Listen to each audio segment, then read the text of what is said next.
Assalamualaikum warahmatullahi wabarakatuh. Salam sejahtera bagi kita semua dimanapun Anda berada, ibu bapak pendidik yang beriman yang dirahmati oleh Allah Subhanahu wa Ta'ala. Bapak ibu, di sini saya akan membagikan praktek baik atau best practice yang saya lakukan selama menjadi mahasiswa PPG dalam jabatan di Universitas Negeri Malang. Tepatan ini dengan sesi kegiatan PPL yang saya laksanakan di SMPN 6 Satap Rayun Kabupaten Ponorogo. Bapak Ibu, di sini metode yang digunakan adalah menggunakan STAR, yaitu situasi, tantangan, aksi, refleksi, hasil, dan dampak terkait pengalaman mengatasi permasalahan siswa dalam pembelajaran. Lokasi yang saya gunakan adalah di Dukuh Bendusari, Desa Gedangan, Kecamatan Rayun, Kabupaten Ponorogo, lebih tepatnya di lingkup pendidikan SMPN 6 Satap Rayun.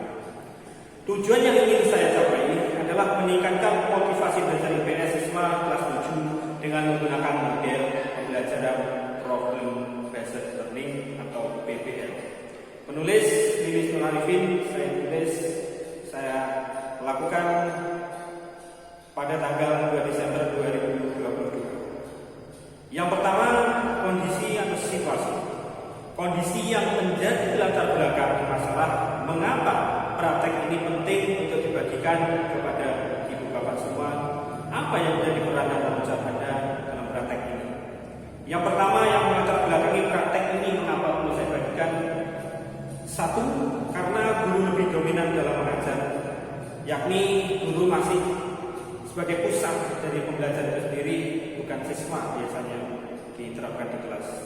Yang kedua, media yang digunakan tidak menarik siswa dalam motivasi belajar. Yang ketiga, guru kurang melakukan inovasi dalam proses kegiatan belajar mengajar.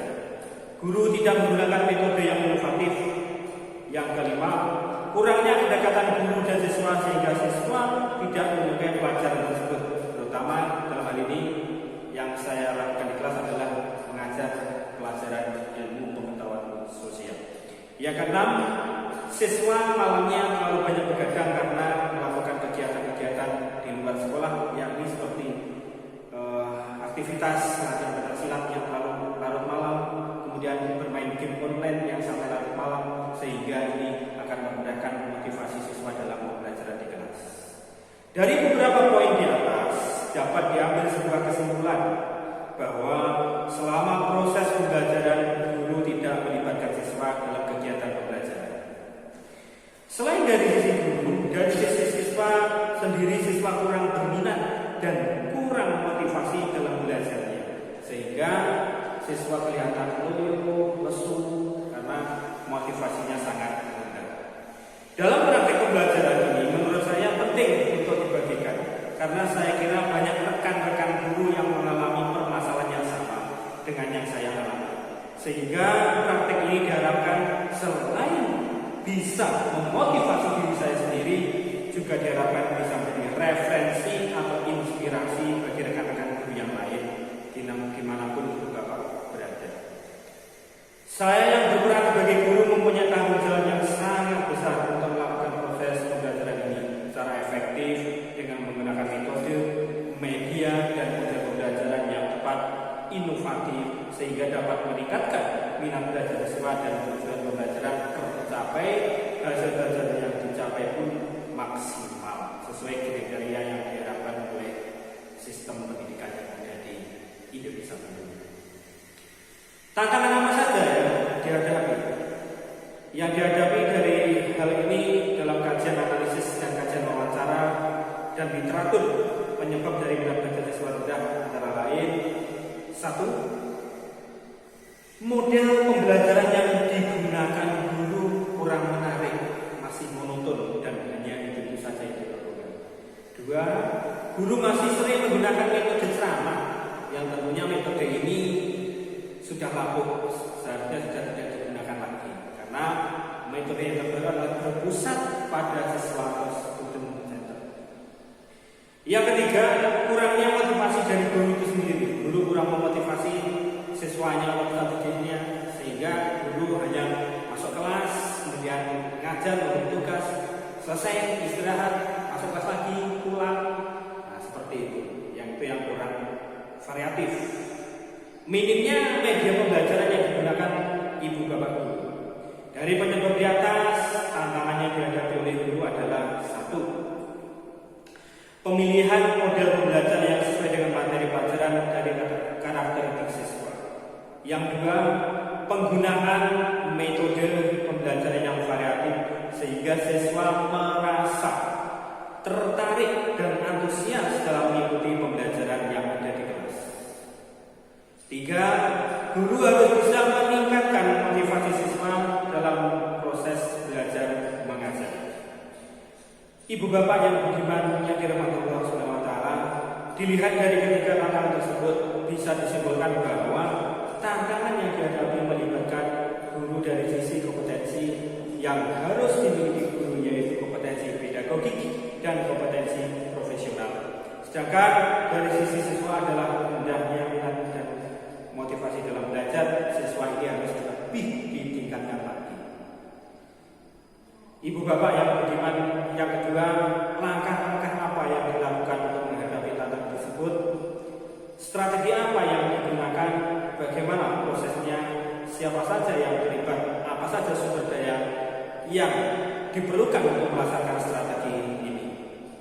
Langkah-langkah yang harus dilakukan oleh guru sesuai tantangan yang dihadapi antara lain: satu, pemilihan model pembelajaran yang sesuai dengan materi pembelajaran dan karakteristik siswa.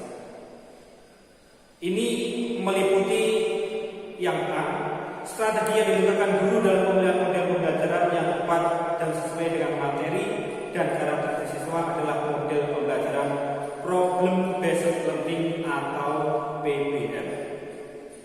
B, proses penggunaan model ini dengan mempelajari model pembelajaran problem based learning atau PBL, memahami keuntungan model pembelajaran PBL dan menyesuaikan dengan karakteristik siswa dan kemampuan dasar serta kebiasaan siswa, lalu kemudian melihat kesesuaian materi yang terdapat di dalam buku tema guru dan buku tema yang dipegang oleh siswa atau berdasarkan sumber-sumber literasi dari internet yang ada. Yang C, sumber daya atau materi yang diperlukan dalam menggunakan model pembelajaran ini adalah kemampuan atau kompetensi guru pada model pembelajaran problem based learning dan juga kemampuan guru dalam menguasai materi pembelajaran yang akan diajarkan di dalam kegiatan proses belajar mengajar. Yang nomor dua, penggunaan metode pembelajaran yang variatif sehingga siswa merasa tertarik dan antusias dalam mengikuti setiap pembelajaran yang ada. Caranya, yang A, strategi yang dilakukan oleh guru dalam pemilihan metode pembelajaran adalah dengan memahami karakteristik siswa dan karakteristik materi yang diajarkan di dalam kelas tersebut. Di sini guru memilih metode pembelajaran yang variatif yang akan digunakan yaitu metode tanya jawab, penugasan serta diskusi, serta mereka dibuatkan sebuah proyek. Di dalam pembelajaran yang saya terapkan kemarin, saya menggunakan media Canva dan anak-anak juga menggunakan media Canva dengan gadget mereka, memanfaatkan gadget yang ada. Sehingga dengan itu kita kaitkan dengan materi pembelajaran IPS yang ada, anak-anak jadi terlatih untuk menggunakan teknologi yang ada tersebut. Yang ketiga, atau yang C, sumber daya yang diperlukan dalam penggunaan metode ini antara lain pemahaman atau kemampuan kompetensi guru tentang metode pembelajaran dan pemahaman guru tentang materi pembelajaran. Kemudian selanjutnya, nomor 3, guru harus bisa meningkatkan motivasi peserta didik dalam proses belajar mengajar. Bagaimana caranya? Ada dua strategi. Strategi yang digunakan guru untuk meningkatkan motivasi peserta didik adalah dengan menciptakan kelas yang riang gembira, suasana yang nyaman, kondusif, kemudian memberi tugas, memberi ujian, refleksi, kemudian umpan balik atau penghargaan kepada siswa. Membuat siswa aktif, memberikan nilai dan menciptakan suasana yang menyenangkan, itulah tujuan dari proses belajar mengajar yang sesungguhnya. Yang B, proses meningkatkan motivasi ini dilakukan dengan menggali minat dan bakat peserta didik. Mereka antara yang satu dengan yang lain pasti punya minat dan bakat yang berbeda. Yang C, sumber daya atau materi yang dibutuhkan dalam meningkatkan motivasi belajar siswa yaitu dengan menggunakan media-media pembelajaran yang kreatif dan inovatif seperti video pembelajaran yang ada di YouTube. Di sini ketika PPL beberapa waktu yang lalu saya menggunakan QR code digunakan untuk media mengajar. Jadi siswa itu saya berikan tugas untuk menyekan sebuah QR code yang nanti akan terhubung ke link YouTube pembelajaran tentunya berkaitan dengan materi IPS.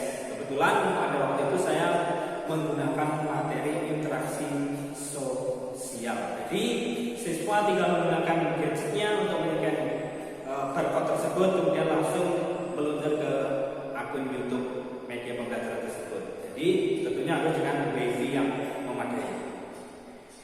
Kemudian dengan PPT, nah sudah tidak asing lagi kita menggunakan PPT atau PowerPoint, gambar-gambar yang menarik, alat peraga yang konkret, atau bahkan kita ajak ke suatu tempat. Kalau semisal kita belajar mengenai seni budaya dalam pembelajaran tertentu, kita ajak ke misalkan ke tempat orang yang punya gamelan kerawitan atau orang yang punya kesenian reog. Jadi kita ajak ke situ. Nah ini pembelajaran yang menyenangkan, yang kontekstual berdasarkan karakteristik yang ada di lingkungan siswa sekitar tersebut. Nah sehingga dalam hal ini siswa tidak akan bosan tidak hanya diajar di dalam kelas saja. Siswa akan berselancar jauh ke dunia luar sehingga mereka akan tahu dan tidak akan bosan seperti ketika belajar di dalam kelas. Nah, ibu bapak yang beriman yang dirahmati Allah Subhanahu wa taala, refleksi hasil dan dampaknya. Bagaimana dampak dari aksi dari langkah-langkah yang sudah dilakukan? Apakah hasilnya efektif atau tidak efektif? Mengapa? Bagaimana respon orang lain terkait dengan strategi yang dilakukan? Apa yang menjadi faktor keberhasilan atau ketidakberhasilan dari strategi yang sudah kita lakukan? Apa pembelajaran dari sebuah proses tersebut? Yang pertama, pemilihan model pembelajaran yang tepat dan sesuai seperti model pembelajaran PBL atau Problem Based Learning menumbuhkan cara berpikir kritis pada siswa terlihat dari tanggapan dan jawaban siswa yang mereka lontarkan kepada Bapak Ibu guru saat pembelajaran.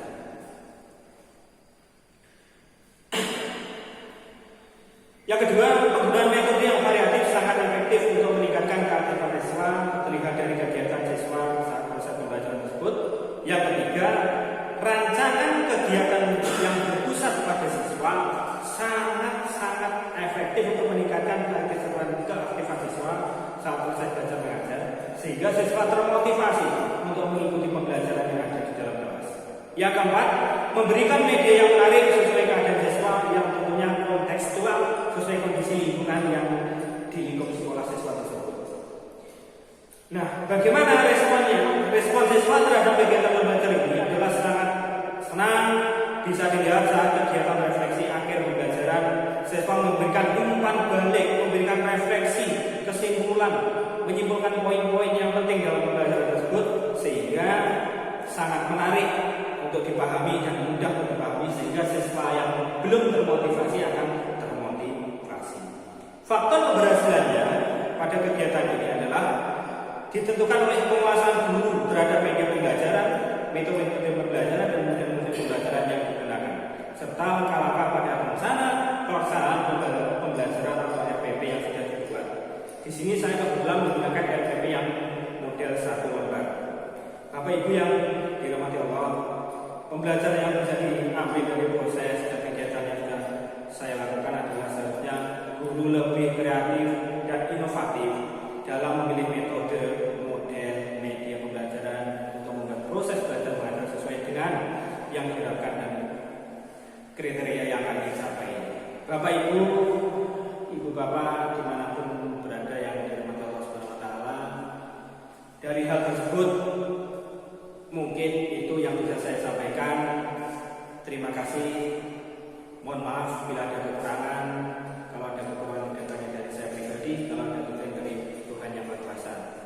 Tetap semangat ibu bapak dimanapun berada. Salam pendidikan Indonesia jaya jaya jaya, Universitas Kegeneralan jaya jaya jaya. Terima kasih. Wassalamualaikum warahmatullahi wabarakatuh.